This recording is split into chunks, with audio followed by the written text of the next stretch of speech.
House Democrats are basically changing everything about the way that we do elections right now.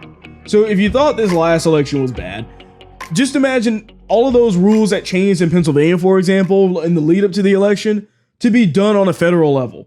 That's basically what they're doing with this new bill. So this new bill federalizes the election process. What does that mean? That basically means that instead of allowing states to have different rules depending on the states that they're in, and that those rules could be slightly different depending on certain conditions, what those states are set up for. There are still some states that do paper balloting only. There's still some states that do a lot of just only electric balloting. It just depends on where you're at. Those rules out the window. Federalize everything. It'll be the same across the board. And that could sound good, but here's the problem. It's all the stuff that they're pushing with it. So what they're doing, first of all, is that they're getting rid of the voter ID. So the idea of being able to walk in and needing a driver's license or some type of identification, gone. Completely gone. The other thing that they're doing is mandating no fault absentee ballots. So any of these ballots that are out there that, usually with an absentee, you would be able to request a ballot ahead of time.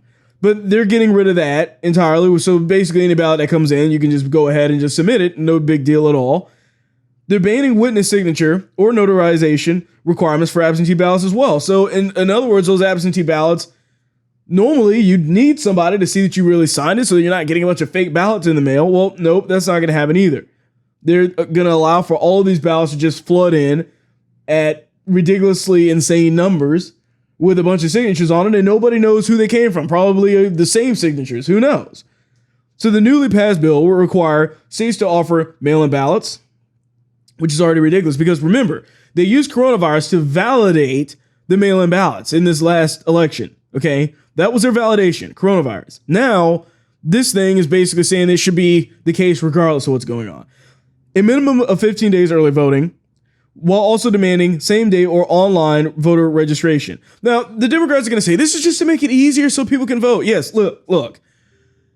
The problem is that with all of these situations, regardless of what situation we're looking at here, but when it comes down to the election, you're talking about making it super easy for anybody to just vote on a whim, regardless of whether they're a citizen, not a citizen, regardless of whether they're registered, not registered. You basically Democrats just want people to walk in, if they walk in at all on election day, and just vote without having to show anything at all.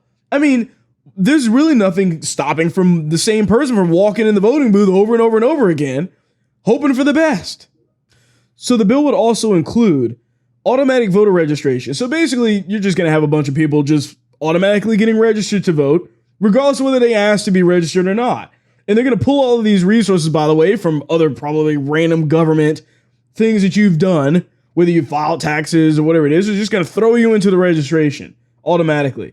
It would allow convicted felons to vote after they get out of prison. And we designate Election Day a national holiday for federal employees, just to make sure that people that want to vote on the actual day itself can register right there the second they walk into the office for the first time. Okay?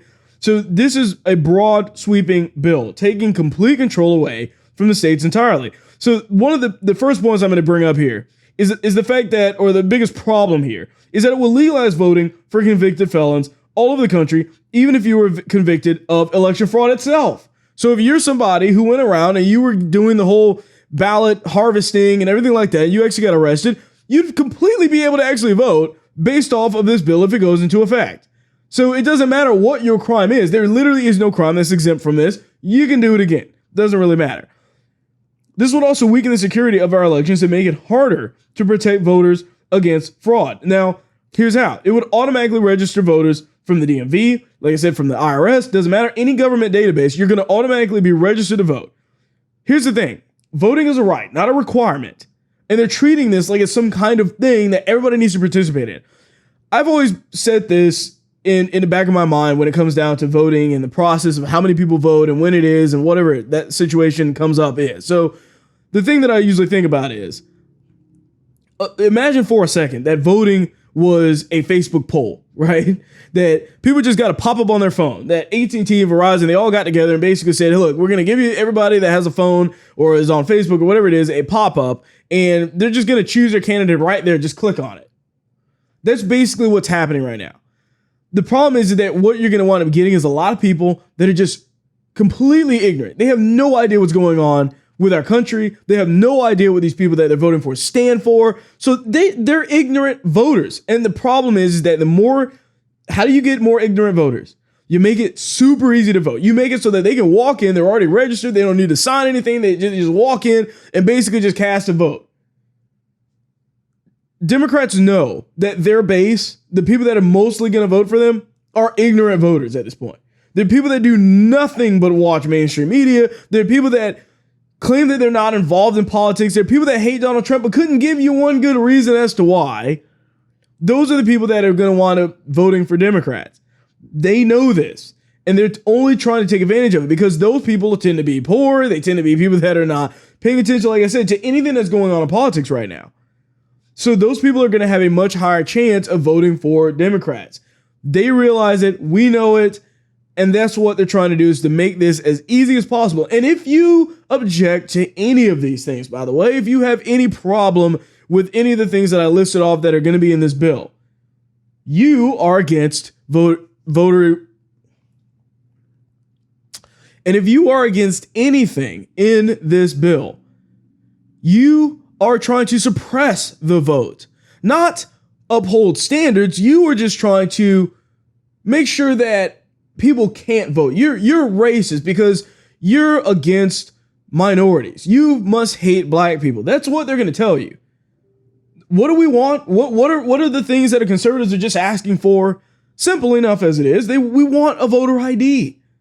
The same thing that you're required to show when you go and you buy alcohol, for example.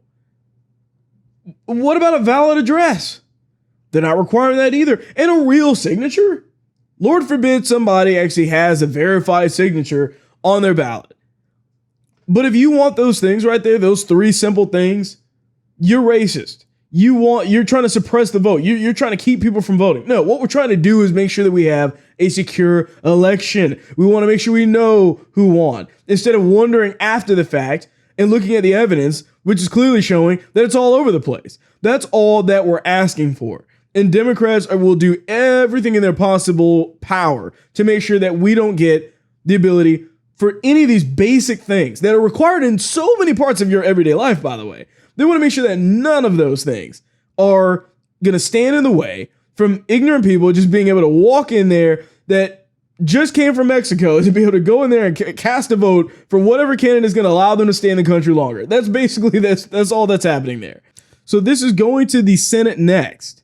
So we'll see what happens with that. If it winds up coming to a 50-50 vote between Democrats and Republicans, keep in mind, Kamala Harris would be the tiebreaker. So that does not end well in that situation.